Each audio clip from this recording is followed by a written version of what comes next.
All right, what is up? Welcome back for another episode of the Fit 40 podcast. Today we're going to be talking about how to reduce belly fat. I know with summer pretty much right around the corner, we're 3 months out. This is the time where if anybody's been slacking on their New Year's resolutions or they just want to kick their fitness into high gear, this is usually one of those goals that tends to come up where it's like, I want to lose it here. So we're going to talk all about that. But before we do, if you are a new listener, be sure to follow or subscribe wherever you are listening or watching. So that way you don't miss another episode because we're going to be pumping out a bunch in the upcoming weeks and so on. So make sure you're along for the ride. Now, when it comes to how to reduce belly fat, okay, let me just say right now, you can't spot reduce. All right. There's a lot of people that will try and sell you on the idea of, oh, if you do this certain exercise or if you do this certain nutritional protocol, then you can lose it here in your arms or here in your love handles. And they're just preying on your insecurities and they're trying to sell you a solution that does not exist. Now, there are some studies that show an acute short-term change in body fat levels in certain areas, which they'll latch onto for dear life. But it's kind of like, what is it called, like cryosculpting, where you'll see the results for a little bit of time, maybe like 30 minutes to an hour, and then boom, right back to normal. So it's like if you want to feel good going to a dinner or to an event or just whatever, if you are okay with the short-term outcome, then that's totally fine. But if you're expecting some sort of long-term change where it's like, if I do this exercise or eat these certain foods all the time, then it's going to lose from right here. That just doesn't happen. So that being said, what can we do when it comes to belly fat? Well, one thing that you could do is target visceral fat. Now, for those of you that don't know, visceral fat is what they call like the bad fat. That's the stuff that's around your organs. Now, a certain amount is necessary. Like you want your organs to be protected to a degree where they have some sort of insulation, some sort of protection, which is what it's there for. But there is such thing as too much of a good thing. You can't have that much, otherwise it starts having negative benefits and could potentially pose a risk to your health. And along with that, all that fat accumulates in the belly region. So it's like, okay, if this is going to one, get us that aesthetic result that we're chasing, and two, it's going to improve our health, why the hell not? All right. So if you want to do that, this is what we want to take care of. Okay. We want to figure out number one, what causes the visceral fat to accumulate? And number two, what do we do to reduce it? So let's start with the cause. Okay. So when it comes to things that can increase visceral fat, number one, booze. Okay. Booze is one of those things that the less the better. And it's okay to have here and there. But if you do have potentially some sort of an issue with your relationship with alcohol where you feel like you have to have something late at night, like a drink or two, and that's most nights of the week, then it's definitely worth addressing because this could be contributing to visceral fat and it has a bunch of other negative health effects. Along with this is sugary beverages. And reason I put these together is because there's a lot of similarities. The reasons being that this is not exactly ideal is number one, it's like an increase in calories, a big increase, especially the sugary beverages, because if you're having regular Coke or regular Sprite, that's 100, 200, 300, maybe even more calories depending on where you're getting it from. If it's from McDonald's coming out of the tap, or if it's like you're grabbing it at 7-Eleven, these things have hundreds of calories. And if you have multiple a day, then it adds up. And when it comes to booze, same thing. The lower end, when it comes to booze drinks, whether you're having just straight vodka or whiskey or anything like that, or you're having a lighter drink like a Michelob Ultra or a High Noon, all of those are around 100 calories per drink. So if you're having 3, 4, 5, 6 of those out of the night, then that's going to add up. Along with that is when you drink alcohol and when you drink sugary drinks too, it can affect your food decisions. So when it comes to booze, when you're inebriated, you're more likely to eat those foods that you actively have to challenge yourself on and say, do I really want this right now? Is it going to satisfy the goals that I have long term? No, you're going to be like, I'm drunk. This looks good. This has been tasty in the past. I'm eating this. And then when it comes to sugary beverages, when you have that sugar on your palate, when it's spiking those pleasure senses on your tongue, you want to keep it going. So it's more likely that you're going to have something that is also sugary, or maybe you'll counteract it with something salty or something savory, and you're going to get that flavor hit on your tongue that you're going to be craving because you've been drinking this stuff throughout the day. It also increases your cortisol levels. So when it comes to booze, it can affect your sleep. And when you are sleep deprived, your cortisol levels elevate. And just by drinking alcohol, your cortisol levels will elevate. And that could also happen with sugary beverages as well. And when it comes to sleep, that's one of the big things that we really need to focus on if losing in that area, losing that visceral fat is a big goal, because it's kind of the driver in a lot of these things I'm about to mention. So when it comes to sleep, it also impacts stress. And when you don't have both of those good to go or managed to the best of your abilities, it's going to make the whole process harder and possibly impossible if you don't address them. Because when you don't sleep well, when you're stressed out, it does negatively impact your hormones, like cortisol, like I just mentioned. It will elevate and potentially put you in a position where it's chronically elevated. And that's where the problems happen. Along with that, when you're stressed out, when you don't sleep enough, you move less. So now we're burning less calories throughout the day. And when it comes to calories in, your food decisions are going to be affected, because when you're stressed out, when you sleep like crap, okay, especially the sleep, the frontal lobe, okay, that front part of your brain is affected. That's your decision making center. And when it is fatigued, you're more likely to go towards comfort foods. And now let's throw stress on top of that. And if you're an emotional eater, it's like a 1-2 punch. So we're setting ourselves up for putting on excess body fat and visceral fat. Another thing is smoking. Again, cortisol, that major thing that we hear all about. Your cortisol levels can and will increase due to ingredients like nicotine, for example. This could also result in insulin resistance. It could also can't even talk right now. I'm just getting so fired up about the negative impact of smoking. Okay, it'll also reduce the amount of calories that you burn throughout the day, and it'll increase your LDL, which is that bad cholesterol, and it'll decrease the HDL, which is the quote unquote good cholesterol. Okay, so that's just a cluster of things that are going to put body fat in that area. And you've seen this before. Like, everybody knows that person in their life that is a smoker or a drinker, and they're relatively skinny, but they have the beer belly or they have that smoker belly. And you're like, well, that doesn't seem to make a whole lot of sense. That's visceral fat. And then the icing on top of all this is too many calories, not enough activity, which all of those contribute to. So, how do we reduce it? Okay, we address all of those behaviors. So when it comes to booze and sugary beverages, limit them as much as you possibly can. Can you have some here and there? Yes. I'm not this fitness health person that's like, if you have any alcohol, it's poison and it's horrible and it's going to kill you early and blah, blah, blah. It's like, we're human. Sometimes alcohol comes into play, and that's totally fine. It's a social lubricant. And I always think of Mike Dolo when I talk about booze, because always brings up a good point. It's like, yeah, all these people saying how horrible alcohol is for you.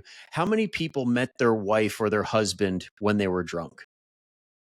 Okay, so there are some benefits to doing things like this, but all in moderation. All in moderation is the key here, because if you live a pretty healthy lifestyle and you only drink, say, maybe once a month or like once every other week, or you only do it when it's a celebration, when it's like a wedding or it's a night out that you haven't done in a while, that's totally fine. And then when it comes to the sugary beverages, it's like, if it's not your norm, then you're good. Like, if you only have it a few times here and there, or you can't even remember the last time you had a normal soda or something super sugary, then that's a good sign that you are doing this in moderation. And if you want one every so often, it's not the end of the world. And then when it comes to stress and sleep, these are big ones that we probably want to hit really, really hard, because when it comes to stress, we have more now than ever. This is a time in human history where we are stressed beyond belief for multiple reasons that never existed before, like the fact that our jobs have 24/7 access to us, even though they say they don't, even though there's rules against it in certain countries. You're still able to get emails, you're still able to get texts from coworkers or bosses, and that drives stress up. And on top of that, we now have social media. So now when you go home, you don't exactly get a break. You go on social media and you see all these videos about how you're not doing anything good enough. So now you feel like an absolute piece of crap, and you're like, I feel like I'm not doing anything right. And on top of this, I can't even sleep, and I all this other stuff, and it starts to pile on. Okay, so we need to address those things. When it comes to stress, it can help to master your do not disturb. This was one of my favorite tips that I talked about with a couple of clients back. It was actually around election time because everybody was really struggling with stress around that. And one of the best things to do is master your do not disturb button. They allow you, at least in Apple devices, to set up different ones, whether you're working, whether you're just want your personal time, whether you, whatever, you can decide who gets access to you, which can be extremely helpful. Along with that, you could download certain apps that only allow you to open up other apps X amount of times. So I wish I remembered it off the top of my head. I actually stopped using it because I had to post and I had to reply. And unfortunately, my job is on social media. But if your job is not, you can download certain apps that will only allow you to spend X amount of time per day on those apps. And it can help a lot. Along with that, we could also make sure that we're limiting our exposure to the news, our exposure to stressful things, stressful people, creating boundaries that can help us with our mental health. So that can be impactful as well. And when we do this, this could have an impact on sleep. This could easily have a really, really beneficial effect when it comes to how we sleep, because how many of us wake up in the middle of the night thinking about that stressful thing that we can't get off of our mind? And if that's the case, one thing that I use with clients all the time is a brain dump. So right before bed, whip out a piece of paper and a pen and make sure that you're just putting everything in your head down on paper. 5-10 minutes. It could be total gibberish. It doesn't need to make sense. You can make lists on there and then you just leave it. And if you do wake up at night and you are holding on to this thing, trying to remember it for the next day, write it down, get it out of your head. And then hey, I don't have to hold on to this thing for dear life. I could just put it down on this pen and paper or on this notepad. And I know I can look at it in the morning. So that will potentially help you to sleep a little bit better. Then along with that, let's say we're in that transition of life where it's menopause, when we're in perimenopause, transitioning to postmenopause, making sure that you have certain things in your bedroom that can help when it comes to sleep disturbances. So big one being a change of clothes. So if you have the night sweats and you are just soaked when you wake up, then make sure that there is a set of clothes ready on your nightstand so you could just pop it off, slip into those. Now you have some fresh clothes and it'll be a little bit easier to get back to sleep rather than getting up out of bed and kind of waking yourself up, getting yourself situated. Another thing when it comes to that specific situation is having some sort of a fan that you could turn on or off if you're having trouble regulating body temperature. So a little fan next to you goes a very, very long way. Those are two really quick, simple ones that you could give a try. But if you want to take it to that like next level, there's things like chili pads that you can invest in that control the temperature of your mattress or just under the sheets. And there's other stuff that you could do down that path. And yeah, that should help a ton when it comes to stress and sleep. When it comes to smoking, that's like the one thing where it's like, yeah, you can't like be a moderate smoker. You shouldn't be smoking at all. So if possible, try and wean yourself off of it and just know I am about to marry a pulmonologist, and I can tell you right now, vaping is like, it's like a level down, but it doesn't mean that it's healthy. So the goal should be to cut out all inhalants altogether, because any heated vapor can potentially damage your lungs and most likely will. So let's try and cut that out as best we possibly can.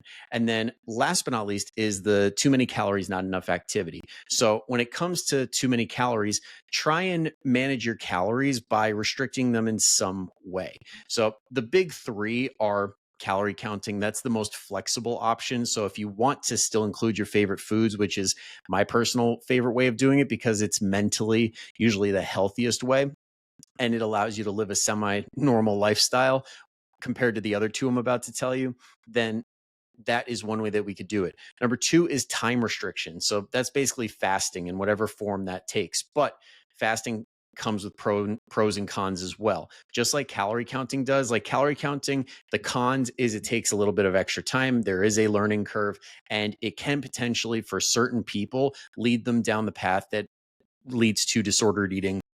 Or if they've had eating disorders in the past, it can potentially cause them to go back into behaviors like that. But if that's not you, like if you don't have a history of it, then you shouldn't fear, oh, I'm calorie counting is going to cause an eating disorder automatically. It won't. Okay. Or it most likely won't. I can't speak in absolutes, but as long as you look at it more from the perspective of kind of like trying to manage debt. So if you are in debt, what do we look at first? The big expenses. So can we trim those expenses down? And that's what calorie counting does. It's like, okay, what are these big calorie foods? And is there a way that we can substitute a different food in or add something around it to make it a little bit more filling so I don't have to eat as much of it? And that's the path we want to go down. Not, oh, I want to eat as few calories as possible just because I want to lose the most weight as fast as I possibly can. That's a recipe for disaster. And then when it comes to time restriction like fasting, it can be really helpful because it's a really simple way to bring calories down, assuming that you're not making up for calories later in the day. So one client I had back in the day comes to mind. He pretty much it was like the king of rigging the system and trying to get around it to eat what he wanted to eat without gaining weight and trying to lose weight in the process. But it never worked out because he always compensated in one way or another. So he did intermittent fasting and he's like, yeah, I hear this is all the rage. I'm going to give it a go. And I'm like, awesome. Let's see how it goes. And somehow he found a way to eat just as much, if not more, in his eating window. Even though he was eating from noon to 8, he was eating as much as he previously did throughout the entire day.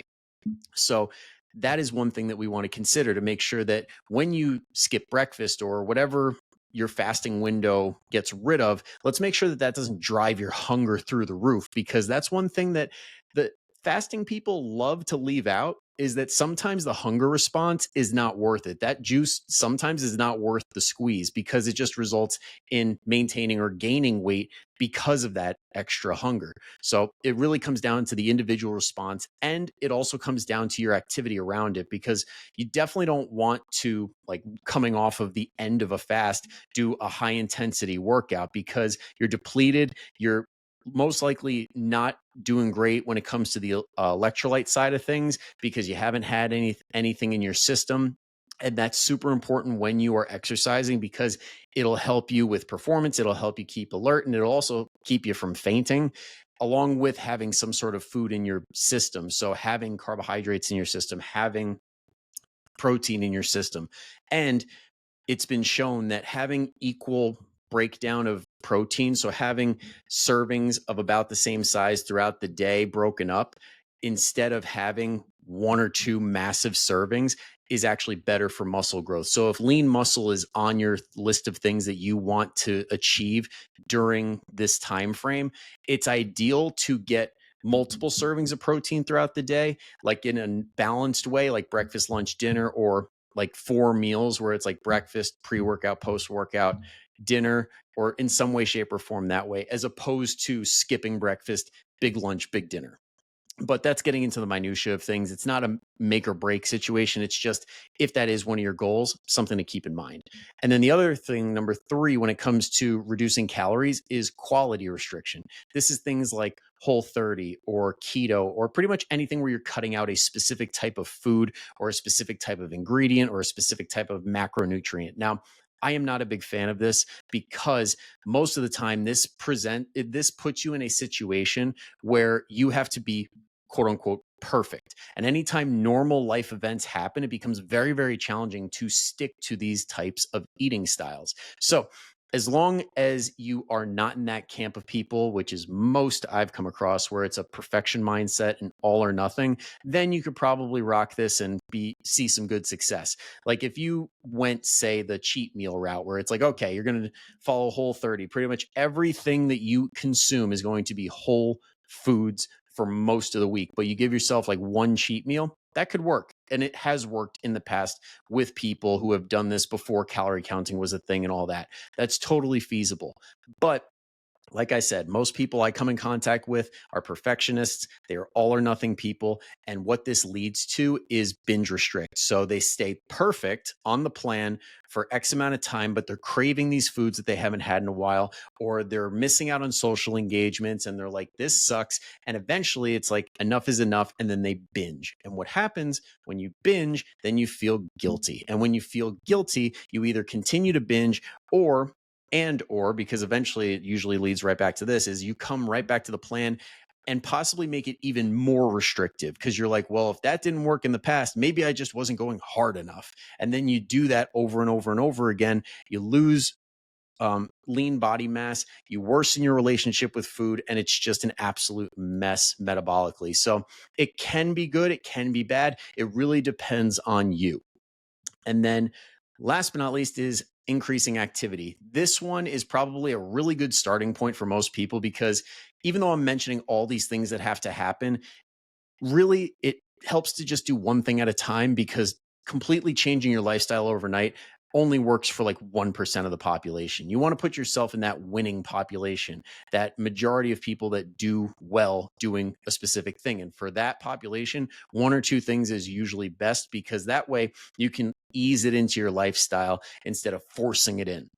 So activity is an easy, not easy, it's a simpler one for most people because when it comes to exercise, we all know it's important and it needs to have a place in our day. So I tell the Fit 40 clients and people in the Fit 40 family all the time 10 to 20 minutes is the bare minimum. And you can see really good results with that, especially if you haven't been exercising at all. So you could do a 10 to 20 minute weight circuit. You could do a 10 to 20 minute walk or run or hike or ruck march or anything like that.